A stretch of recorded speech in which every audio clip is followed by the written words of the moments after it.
Well, welcome one and all. We're heading toward the finish line of the 19th Brattleboro Literary Festival. We've been honored, as we often are, to have such wonderful authors attend, and we're keeping the pedal right to the metal with this session.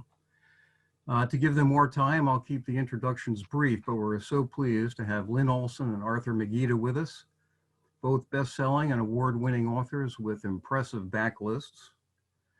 Every book Arthur has written, such as The Nazi Seance and The Rabbi and the Hitman, seem to be optioned for, I believe the phrase is, a major motion picture.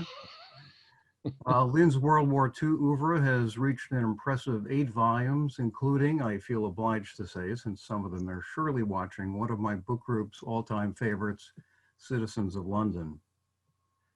In this year, the 75th anniversary of the end of World War II, it's certainly a worthy time to celebrate the role women played in the war with 2 books about female intelligence operatives. Lynne's best-selling Madame Fourcade's Secret War is, as you'll hear, the little-known story of Marie-Madeleine Fourcade, born to privilege, known for her beauty and glamour, who headed the largest and most influential spy network in occupied France during World War II. Arthur's codename Madeline focuses in on the frankly amazing story of the valiant Noor Inayat Khan, daughter of an Indian Sufi mystic and a most unlikely World War II heroine. Both are speaking to us today from their homes in or near Baltimore. Lynne's in DC, but used to write for the Baltimore Sun. But Arthur wanted me to be sure and mention that he graduated from the late and much lamented Marlborough College, just a town over from our Vermont headquarters today. Arthur affirmed to me that without the discipline, curiosity, humility, and sense of the world in himself that he gained at Marlborough, he never would have been able to write a single sentence of codename Madeline. So we're all better off for that.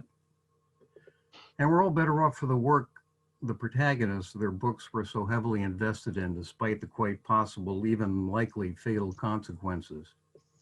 We're living in a time that doesn't lack for physical courage. I'm thinking mainly in terms of medical workers, but in the political realm, at least, there seems to be a dispiriting paucity of moral courage, and the subjects of your books had both in spades. Which leads me to 2 questions that might get you started. And as far as questions go from our viewers, you should see a Q&A toggle on your screen where you can write some scintillating questions that I'll pose to the authors after their presentations. You can also upvote others' questions that you see in case we only get to some of the more compelling ones. So, Arthur and Lynne, my first softball question is not why you were attracted to the stories of these heroic women, because they're quite simply compelling, but how you came upon them in the first place. And secondly, as you dove more deeply into their narratives, how often you asked yourself, as I'm sure you must have, what would I have done under similar circumstances? So Arthur and Lynne, whichever you drew the long straw, please have at it. Thank you, Tom. How many days do I have to answer those 2 questions? 43 minutes. Okay, and the clock is ticking. It's like the old TV show Beat the Clock. How did I come upon Noor Inayat Khan? Accidentally, and actually Noor came to me. I did not come to Noor. I had never heard of Noor Inayat Khan. Who is that gentleman who just flashed up on my screen? I had never heard of Noor Inayat Khan until about 2013, 2014, when I got an email from some friends who make documentary films, and basically they were announcing a new film they made that was about to be on PBS. It was called Enemy of the Reich, the story of Noor Inayat Khan. I read their PR release. It was intriguing, it was puzzling, it was fascinating, and it was compelling. It was also completely puzzling because I had no idea who this woman was who was mentioned in their first sentence, Noor Inayat Khan. I had never heard of the top secret British organization in which she served in France in 1943, the SOE, Special Operations Executive. So at the outset, while intriguing and while puzzled, I was also drawn in. But I was also gripped in the second paragraph when this PR release mentioned that Noor was the daughter of Hazrat Inayat Khan. I knew Hazrat Inayat Khan. I knew a lot about various spiritualities, different mysticisms. I knew that her father, Hazrat Inayat Khan, had brought Sufism, Islamic mysticism to the West in 1910. Traveled throughout the US, Europe, and actually Noor herself was born in Moscow in 1914. This is Noor's father. When I first saw this photo, I instantly thought of a patriarch from the Old Testament. This is Noor's mother, an American who met Noor's father, Hazrat Inayat Khan, in New York City in 1912. And this is Noor herself, probably a year or two before she served in the SOE. So I met Noor online, as so many things happen these days.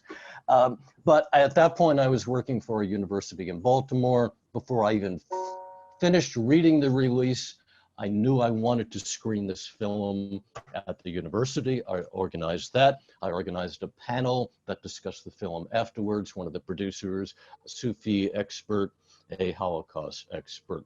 To prepare for that, I needed to learn more about Noor.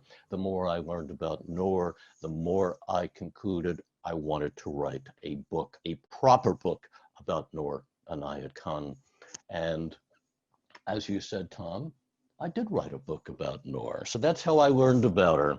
And I believe your second question was, you're still there, Tom? I'm here. Yeah, the second question was, Well, as you got more into it, yeah. how you felt you might react under similar circumstances. That perennial question. I would love to say I would act similarly to Noor. I would love to say that I had commensurate courage, the equal of hers. None of us know how we would act under those circumstances. Noor herself was doubted by many, many people to be the right person for the SOE to send to France in June 1943. One report about her by her trainers said she was not overburdened with intelligence. She was more than burdened with intelligence. She was extraordinarily smart. She had great talent. She wrote music. She wrote children's short stories. She wrote poetry. A book of her children's stories was published just before the war in 1939. How this individual was able to summon the courage needed to defy the Gestapo in Paris from June 1943, when she secretly landed in France by a tiny, tiny plane called a Lysander, through October 1943, when she was caught, having been raised in what I consider almost to be a castle directly opposite Paris in a small city called Suresnes that defies all kinds of logic. Noor was able to rise to this occasion. Never before the war had she summoned such courage, such bravery, such obstinance. Would I be capable of that? Let's be honest, probably not. I will take up the story of Marie-Madeleine Fourcade, which is quite in ways similar. I discovered Marie-Madeleine when I was doing research for the book before the book I wrote about her. This book had to do a lot with the resistance movements in various occupied countries in Europe. And I kept running across mentions of this young woman. And like, I had never heard of her. And I've written 7 books about World War II. So, I'm fairly familiar with the literature. And I could not believe I had never heard of this woman, especially considering what she did and the kind of adventures that she had and what her network did. I was fascinated with her. When I write books, I tend to look for heroes, unsung heroes, people who of courage and conscience, moral courage and conscience, who changed their country and sometimes the world, but who have for some reason fallen into the cracks of history. And I think that's true of Noor as well. But certainly it was true of Marie-Madeleine Fourcade. And the more I read about her, the more I thought, my God, why don't I know about her? Why has there not been an English language book written about her, which there wasn't. There was a French biography, but not English. And so I thought, okay, this is my next topic. And it turned out to be far richer and far more exciting to write this book than I ever dreamed of. I mean, really, how can you possibly not love the story? This is a beautiful, elegant young French woman, the mother of 2 young children, who became the head of, as Tom said, the largest and most influential spy network in occupied France. I mean, the story is just incredible. She was the only woman to head a major French resistance organization, and she took her spy network, which was called Alliance, over in 1941. She was only 31 years old. And that's obviously remarkable in itself. But it's even more remarkable when you consider that France was, and to some extent still is, a traditional conservative society in which women were largely confined to their roles as wives and mothers. And to me, this is something I learned when I was doing my research. In the 30s and 40s, women still did not have the right to vote in France. I mean, it's just extraordinary. They didn't get it until 1944, and part of the reason they got it is because of their work in the French resistance. So Marie-Madeleine rebelled against that restrictive view of women. She had this strong will and a taste for risk and adventure, and she refused to let men dictate what she was going to do with her life. So just very briefly, she became, in September 1940, she became the deputy to a new anti-Nazi spy network in France. When her boss was captured by the Vichy police, she became head of that network in 1941, and kept it alive until 1945. I'll hope to talk a little bit more about it, but it's an extraordinary story, and one that was just, as I said, I was just totally blown away by. To answer the other question, could I do what she did? And the answer is no.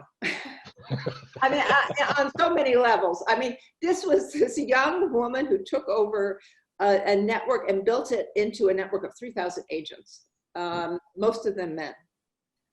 She was young and very beautiful, and yet she managed to have this aura of authority. She had great charisma. She managed to make these men not only obey her, but want to obey her. And I have never run across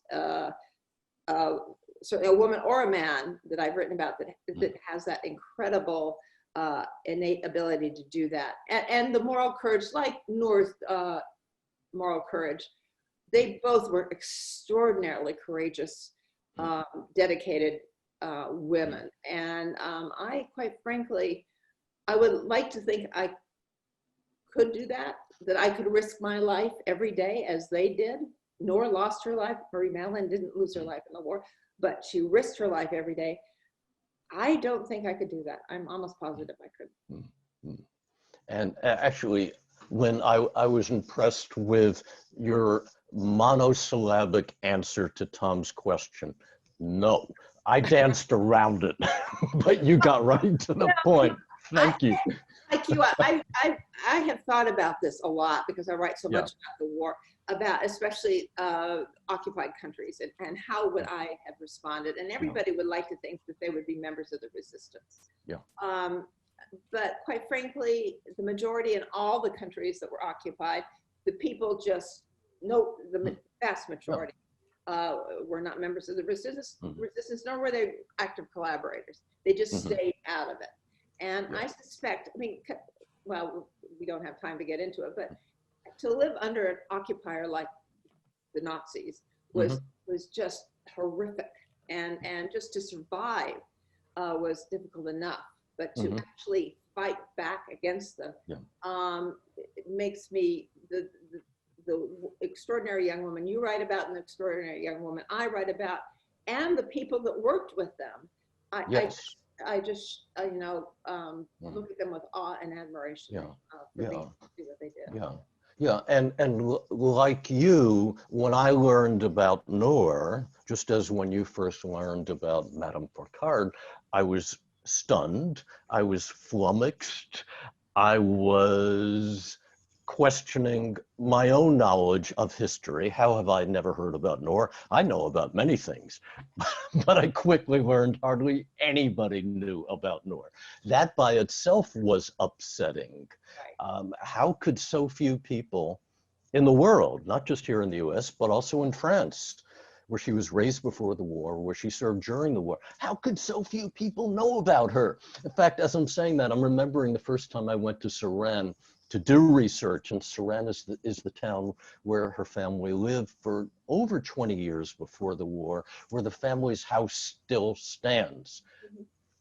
Nobody I met knew about Noor, except kids in an elementary school that had been named about Noor. But, I think we should talk a little bit about why that's true. I think one of the Yes. reasons is that the story of how history is made and told.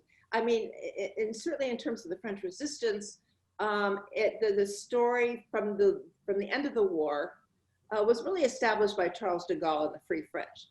And they basically told the first story of the French Resistance, how it was viewed, and it is overwhelmingly male oriented. And from de Gaulle on, most of the histories that were written right afterwards and continued until probably 10, 15 years ago were very male oriented. Women hardly ever were mentioned. And if they were mentioned, it was just, in passing. Yes. No woman, Marie-Madeleine was never given credit for being the head of this very large organization.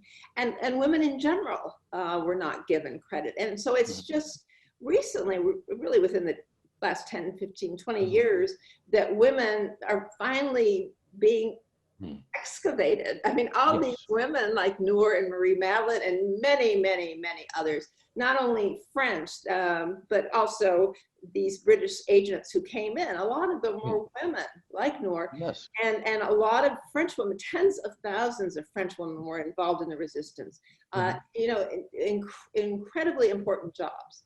And many lost their lives. And you would never know it from de Gaulle and the Free French, or from many of the books that have been written about the French Resistance. Yeah, and I agree with you. Up until maybe 10, 12 years ago, these women, not just our two, but women in general, have been ignored and overlooked.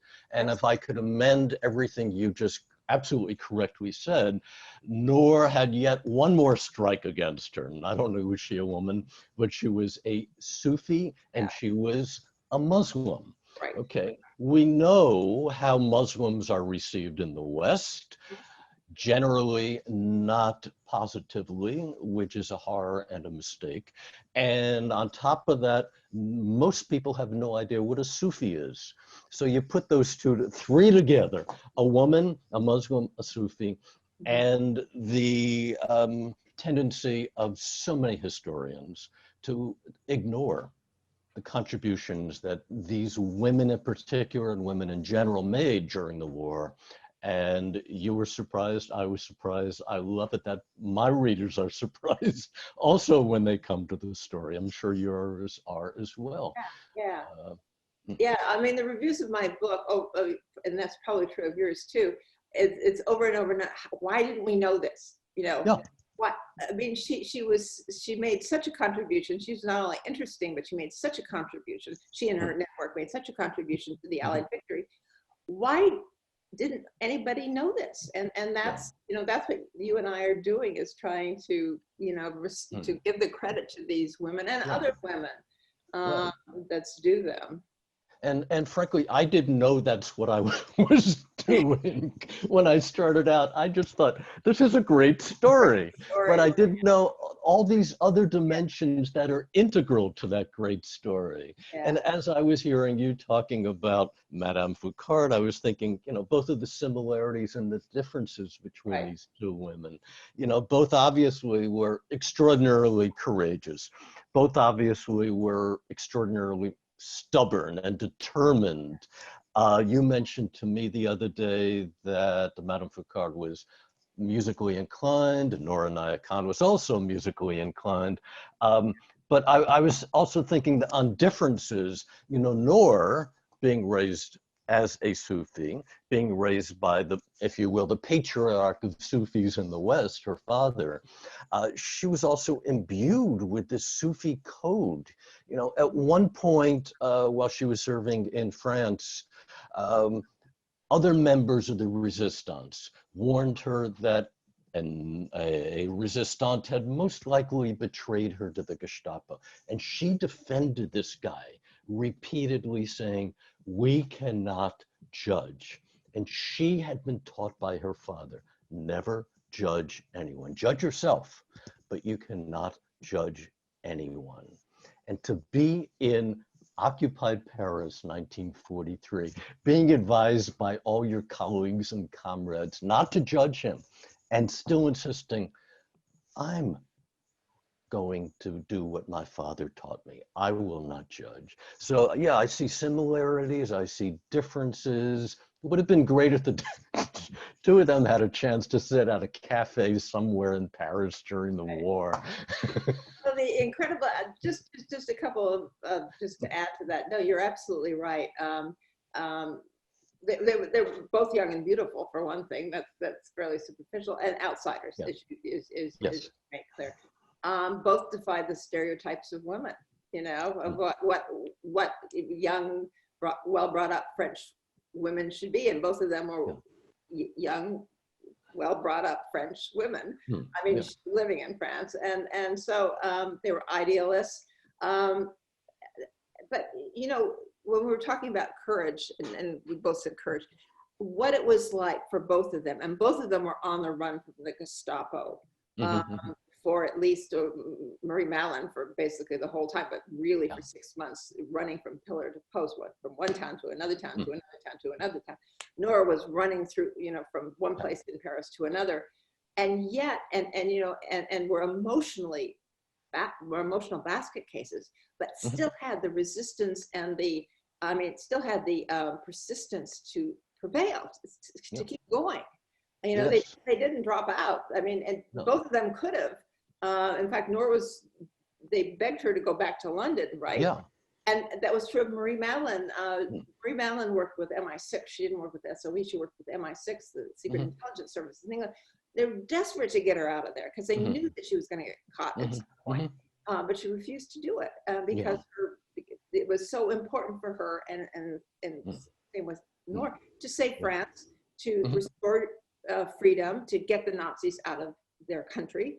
And it's, whether they were women or men, it was just incredible. But two women were just, right, regardless of gender. Right. And I've already admitted I probably, as a guy, would not have risen to that occasion.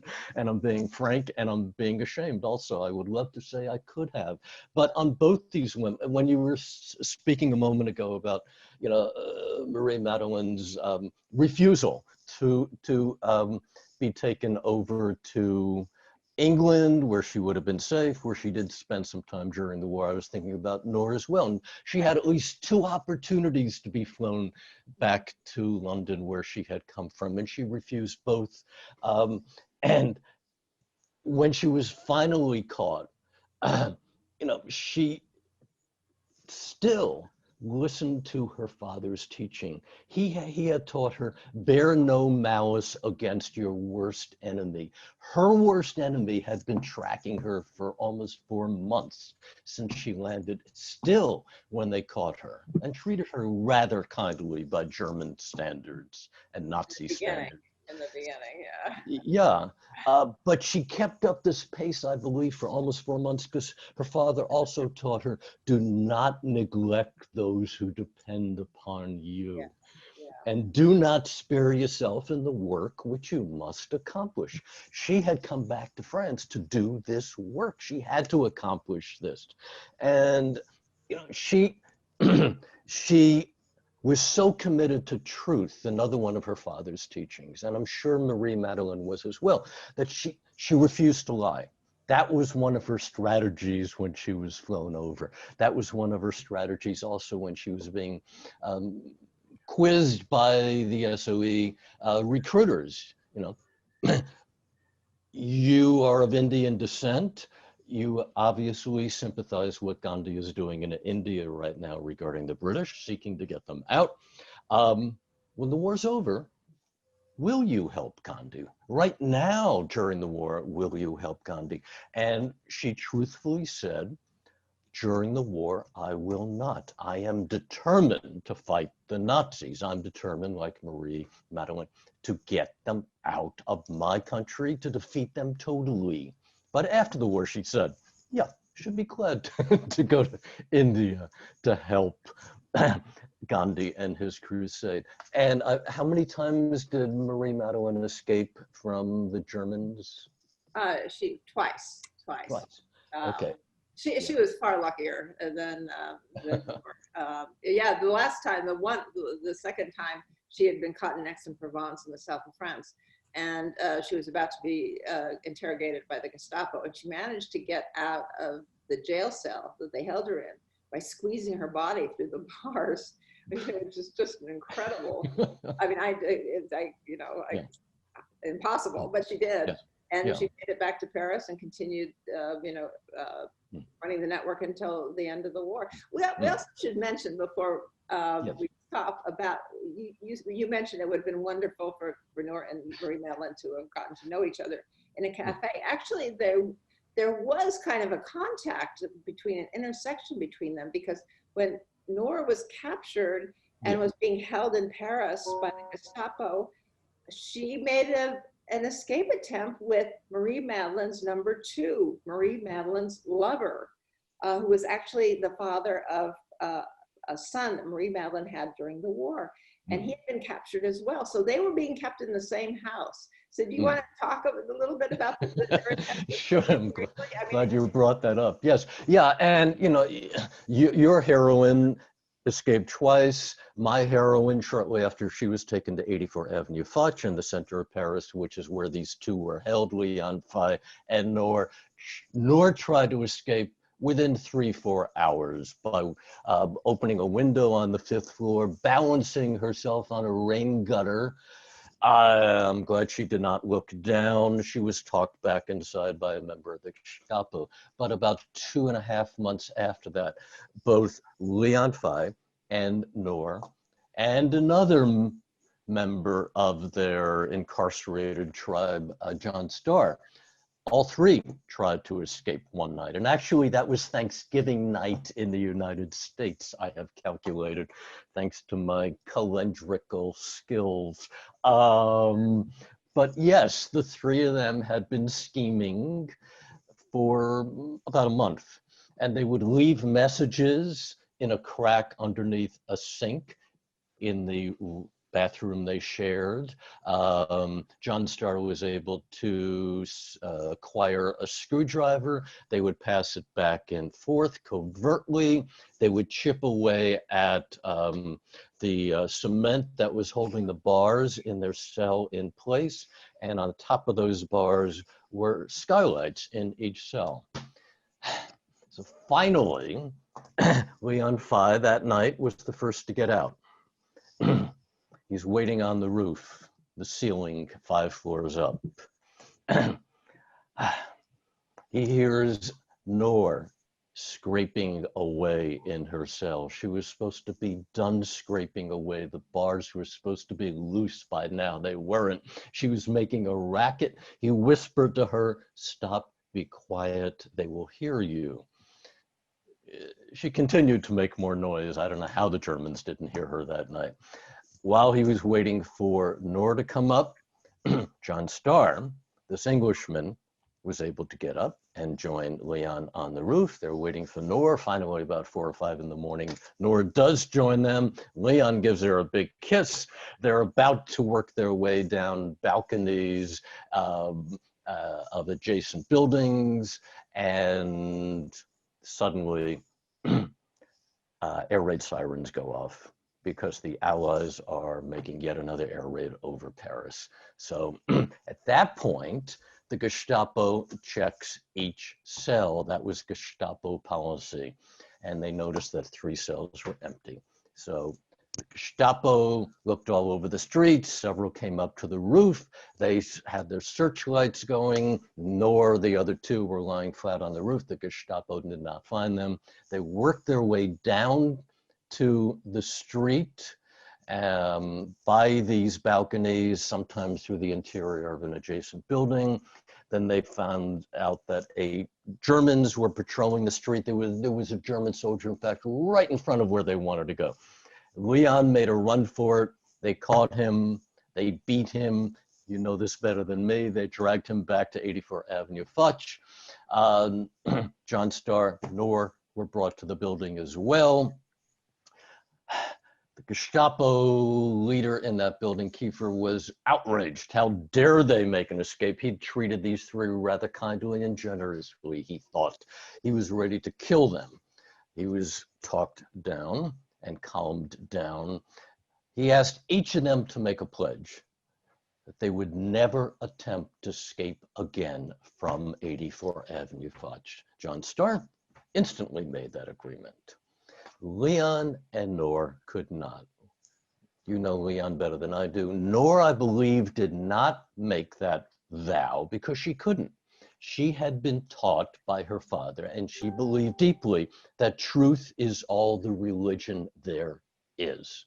She couldn't take that pledge. So the next day, she and Leon were shipped off by train to Germany, Noor to a prison where she spent the rest of her life in Forsheim, and I'm not sure where Leon went.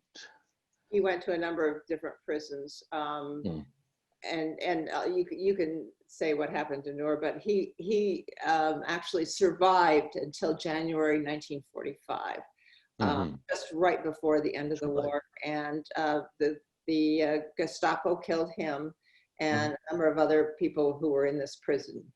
Just out of sheer cruelty and vengeance. And so he died in January 45, just a few months before the end of the war, just a few months after his son had been born to Marie-Madeleine. Maybe a good time for me to break in and remind readers that this is nonfiction we're talking about. But the books have all the suspense and tension of any espionage thriller, and in the end, very poignant and emotional. The epilogues are very moving indeed in both cases. We do have a couple of questions if you guys are willing to field them right now, and I know one that a lot of people are probably interested in. From 2 people, Frank Fahey asks, and an old buddy of mine and World War II buff, Tom Mackin, what was the single most important or most valuable source of information you found during the research process? Well, in my case, it was Marie-Madeleine's memoirs. She wrote a memoir that was published in France in 1968, and then a bowdlerized English version came out in 1973 in the US, in Britain. The English version is not very good. It's about a third of the length of the French version, and it's very badly translated. The French version is fabulous.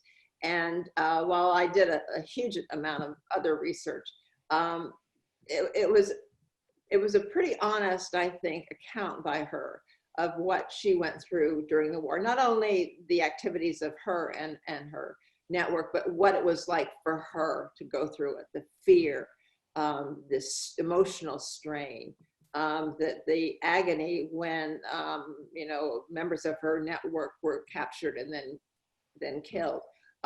Sense of guilt about her children. She didn't see her children for months, weeks and months, and sometimes years on end. So it was very, very personal. And so that really was the key for me to be able to write it, because I really, you know, had a window into her mind for much of that time. Excuse me, for much of that time. On indispensable information, Noor's family, some of whom live in the US, Richmond, Virginia, some of whom live in Belgium and Germany, were extraordinarily generous. They provided me with letters that Noor sent her Jewish fiance, and that engagement lasted for most of the 1930s. They provided me with essays by Noor about world religions. There was one essay in which she compares shooting a pistol to meditating. And at first I was stumped. What is Noor talking about today? And then I remember there was a book that came out in the US and probably many other places in the 1920s by a Zen master, Zen and the Art of Archery. And Noor was speaking about the exact same thing. You concentrate fully when pulling the trigger of the pistol. And that's, Noor never did shoot her pistol in combat or when she was fleeing the Gestapo in Paris for a good chunk of 1943. But if she had, she would have meditated her way through that. So, and there was also, you mentioned a memoir. There was one memoir that I acquired, never published. It was written by Pierre Vianon, who was a key member of the resistance in Paris and befriended Noor in many, many ways for about half the time that she was in France that summer. Without Pierre, I doubt Noor would have survived quite so long, and I also would not have some terrific stories that are in my book.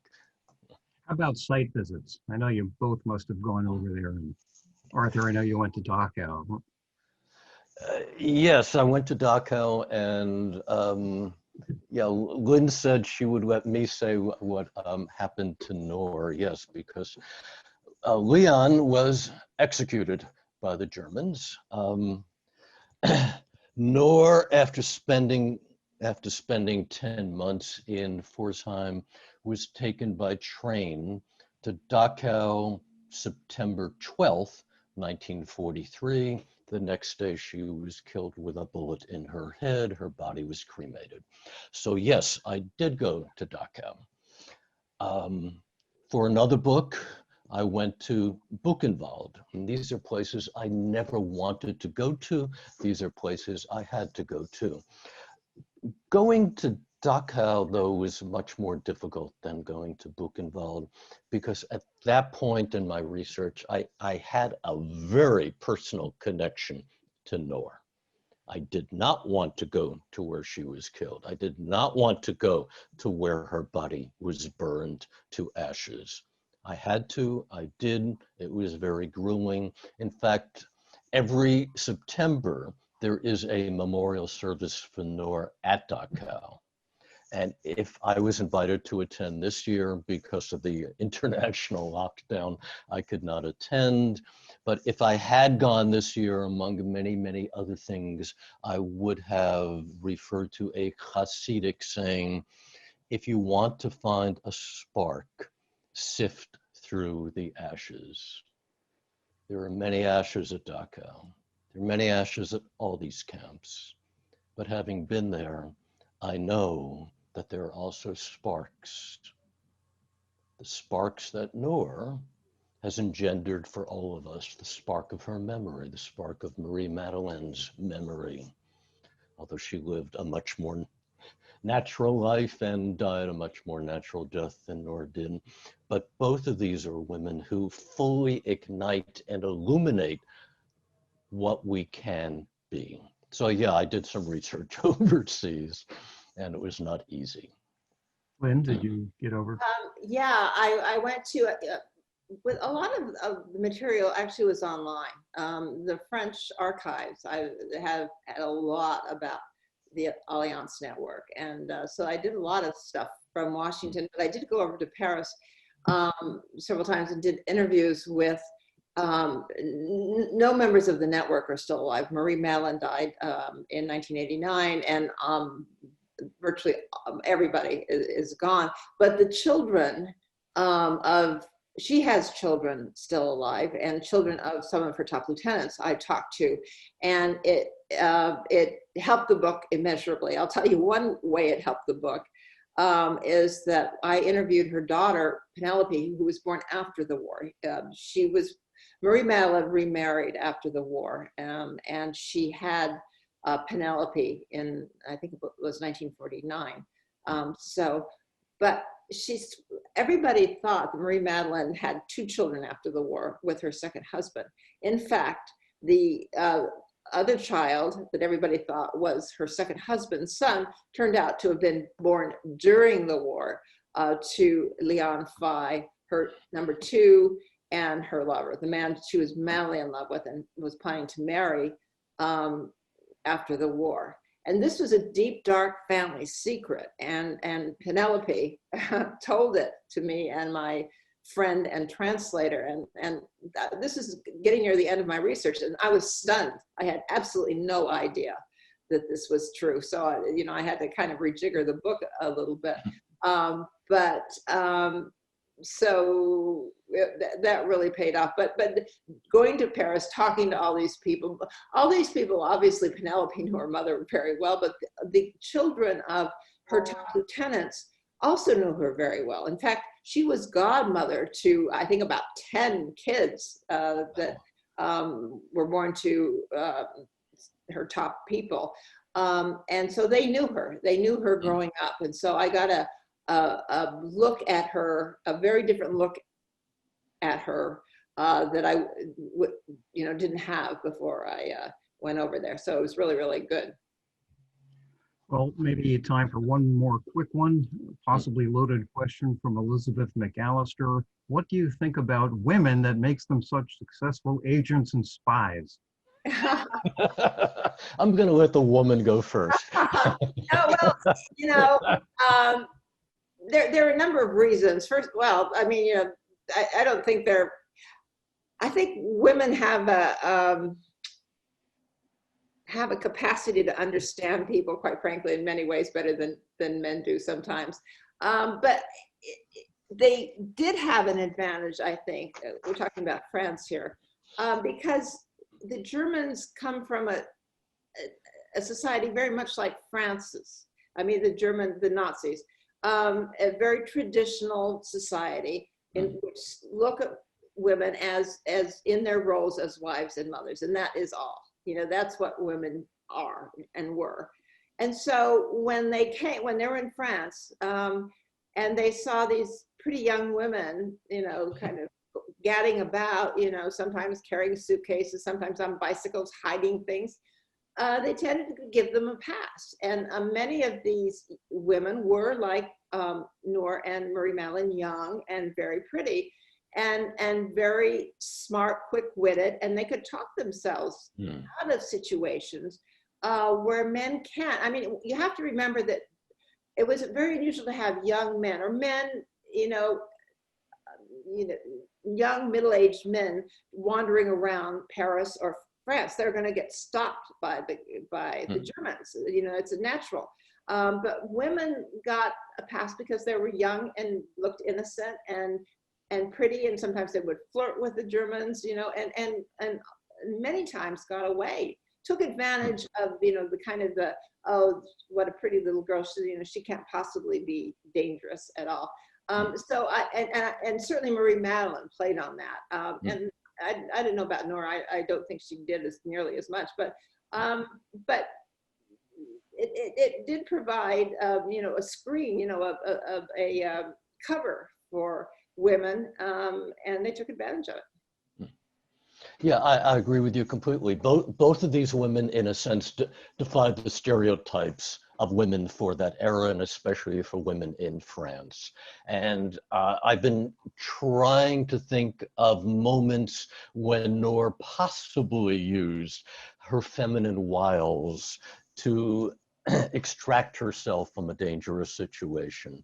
One time, in fact, she would stop on the metro. She was carrying her radio, which, as you just said, was in a suitcase, 30 pounds. She dragged it all over Paris. She dragged it over Suresnes when she was seeking refuge there. But two German soldiers stopped her on the metro and they pointed to her suitcase, said, "What do you have in there, madam?" And she opened it up just a crack.